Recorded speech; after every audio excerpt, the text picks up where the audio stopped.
So today's video, I want to kind of loosely talk about something else that you kind of need ready on hand in your kit. You see, you never know when it's going to pour down with rain, especially if you live in Melbourne where the weather is changing every 2 minutes. If you're filming outside, you need to be prepared for this just in case. And look, you can get away with just using an umbrella or a raincoat and wrapping that around the camera, but it's not really professional. So it's best to have everything you need just in case the worst of the worst happens. I've been on the worst of the worst, and the worst of the worst cannot be prepared for, but it's best that you are as prepared as possible. So there are two things that I carry with me to this day. Even though I'm not an assistant anymore, I still have them on me on any shoot where I know we're going to be filming outside, and that is cleaning products and weatherproofing. So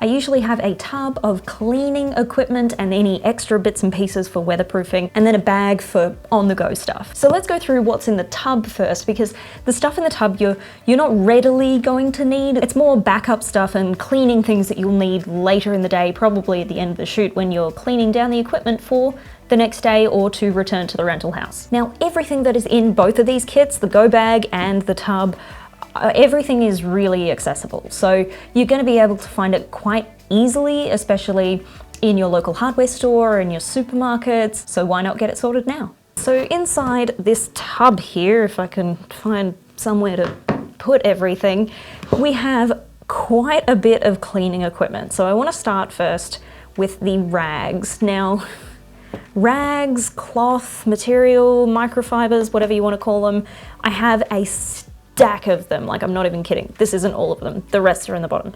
But there are so many in here, and it's solely just for the purposes of cleaning absolutely everything in the kit.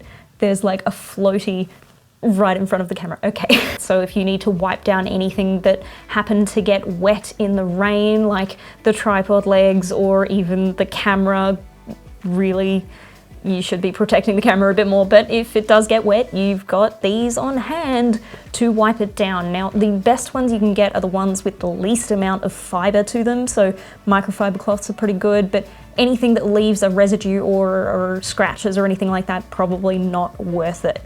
Alongside these, we also have Chux. So you can find these quite cheaply. Grab a nice big roll because you can pull a few off and pop them in this kit, which we will talk about later. Chux are good for cleaning around the very small details of a camera or an accessory where you can't quite get in with such a thick cloth like this, but both are really handy, so you've got to have both. Another thing you'll need for cleaning is a paintbrush. Now, this kind of gets sand, grit, dirt, any sort of residue out of certain sections that you can't quite easily get to. We've spoken about these before in the What's in a Camera Assistant's Bag video, which a lot of you actually came to this channel for, so thank you very much for coming along. Paintbrushes, you're definitely going to need a soft one because you don't want to leave scratches or anything like that on equipment. So get a nice soft paintbrush. You can get varying sizes as well if you wanted to get a smaller set and a larger set to do larger areas and smaller areas.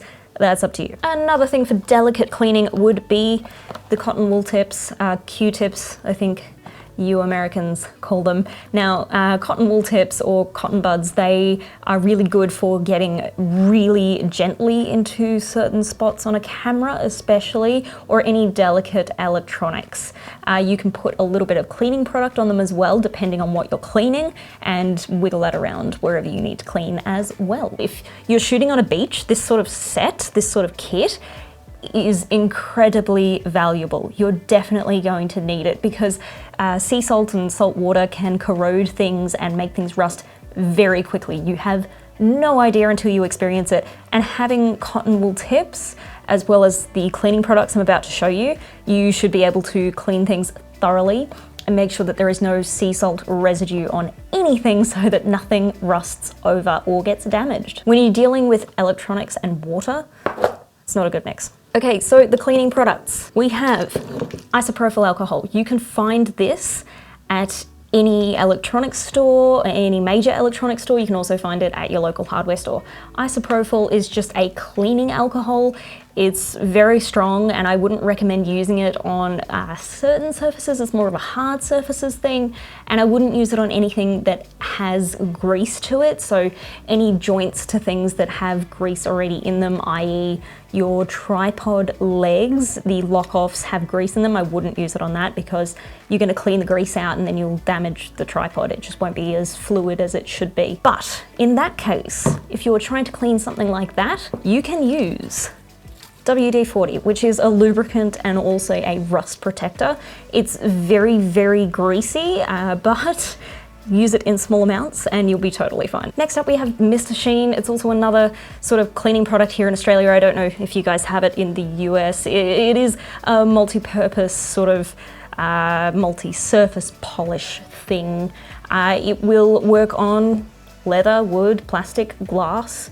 You can use it on metal as well. I would typically use this on tripod legs to just give them a wipe down or a general clean instead of using Isoprophyl, which is very, very specific things. And last up in here, we have plastic bags. I know, not very good for the environment, but I haven't been able to find a really good alternative to this yet. So these are extra large, heavy duty, clear plastic bags. Clear plastic is good because then you can see what's underneath it. And if you need to use this to cover a camera or a monitor, you can shape it to fit. I'll show you a couple that I've got in this bag here that I have pre-made, but you can shape something like this to fit whatever you're shooting with. Now I've got to put all this stuff back. Give me a second.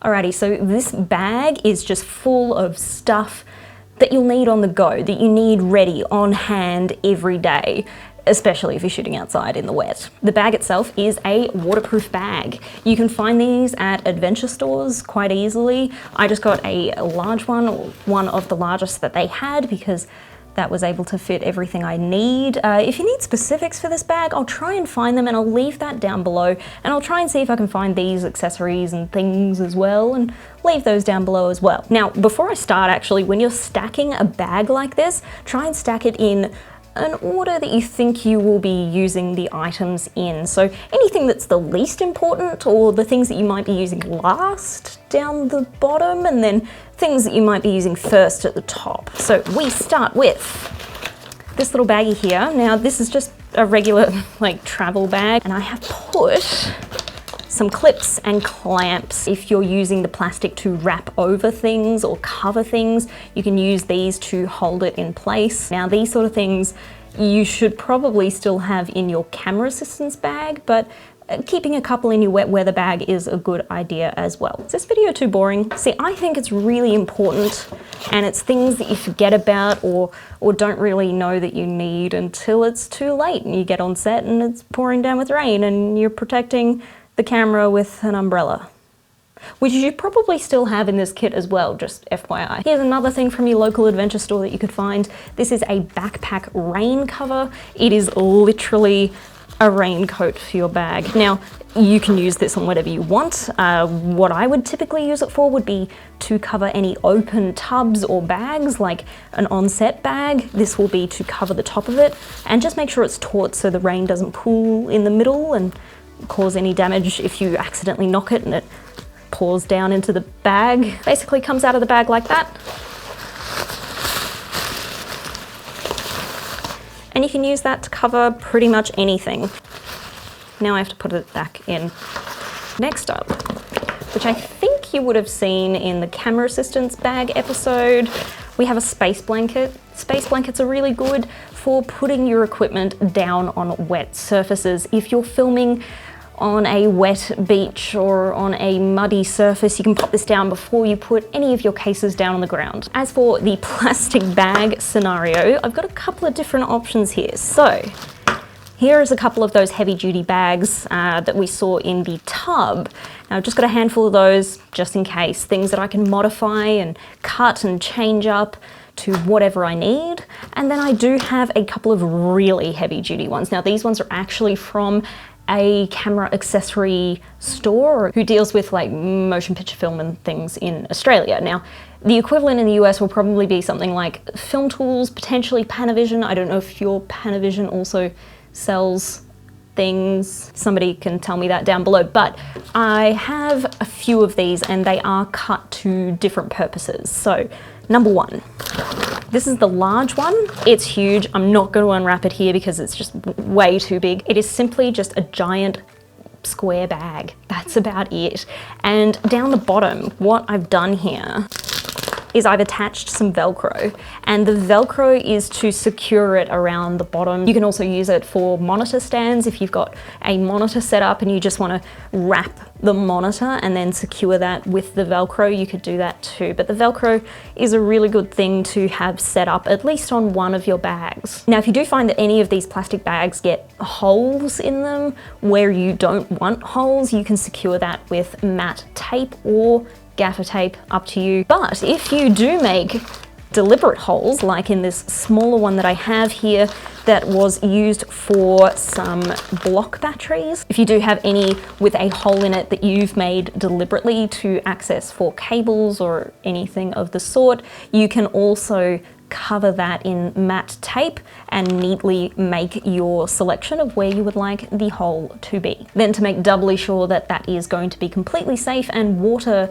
sealed, water resistant, it's never going to be watertight, you've just got to be aware of that, but just to make it a little bit more safe, you could use a little bit more tape around that entrance just to keep the water out. But yeah, this is just one that was cut to size, and it would simply just slip over the top of a block battery and the cables would come out the top. So before you start a job, especially if you're doing pre-production or any prep, have a think about what you could do to make your life a little easier if you are shooting outside and it's going to be wet.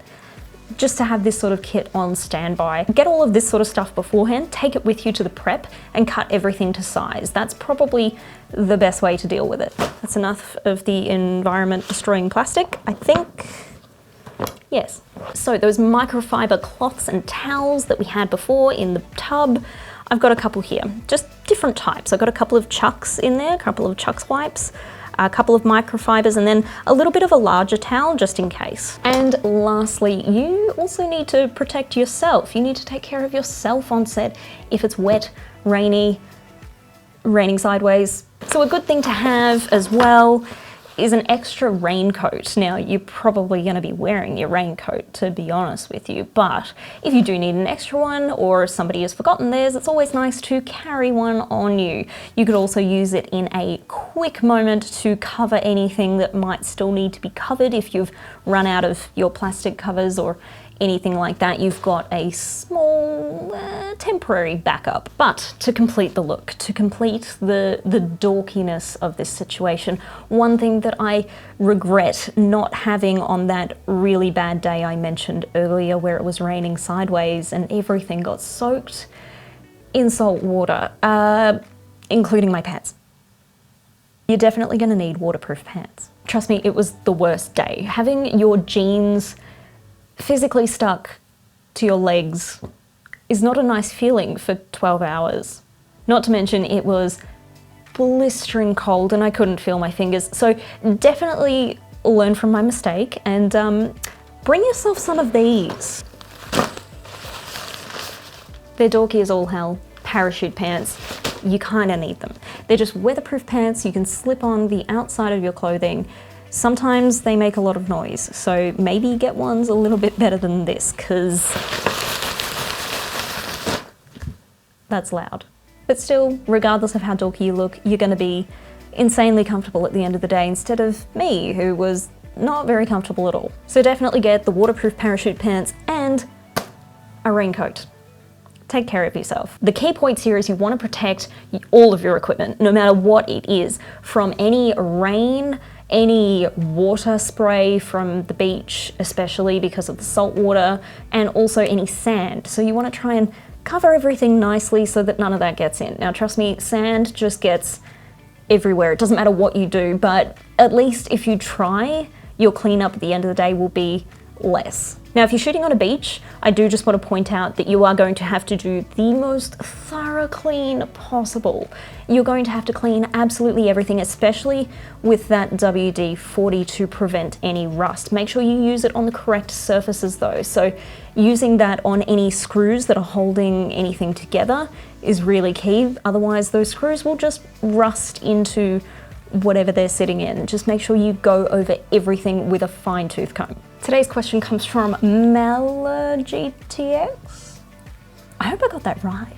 I spent a long time trying to work out how to say that. Okay, so MelaGTX is asking, what are the advantages and disadvantages of mid-level and ground level spreaders? Now, that is a really bloody good question. Now, if you've seen my previous videos about tripods, I am a massive fan of ground level spreaders.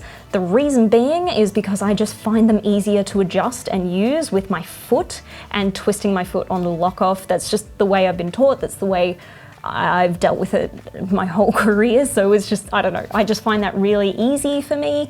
It's just a nicer experience overall, and also the spreader is attached to the feet, so I don't need to remove the spreader and then remove the feet separately. It's not all these bits and pieces, it's just one thing. But let's talk about the main pro and con of using a ground level or a mid-level spreader. So mid-level spreaders are really good for uneven ground because ground level spreaders obviously can only really go on one surface unless you remove them completely and just stick the spikes of the tripod into the ground. So that's one thing. If you're on an uneven surface, mid-level spreader is probably better. Mid-level spreaders are sometimes a little bit more flimsy than ground spreaders because ground spreaders are often made of sturdier material, rubbers, or even very hard metals to keep everything safe. They're often seen on higher level tripods as well, so higher, more professional tripods. So quality-wise, I mean, ground level spreaders are often built a lot better. Mid-level spreaders are more useful for being a sole operator. If you're going to be doing a job by yourself, it might be easier to only reach halfway down the tripod instead of twisting something with your foot and pushing it with your arm and pulling it out, and you get my point. There's a couple of pros and cons there. Hopefully that helps if you're looking at getting something with a mid-level or a ground level spreader. Maybe that's kind of helped you a bit, but those are my thoughts. And somebody outside has decided to mow their lawn, so I'm gonna wrap up this video. Thank you very much for watching. Gonna clean up this mess and get this all sorted again so that it's ready for the next shoot. But I really do hope you enjoyed this video today. If you did enjoy it, please remember to give it a big fat thumbs up. And if you would like to see more of my face and learn a little bit more about filmmaking in the process, remember to subscribe, and I'll see you later.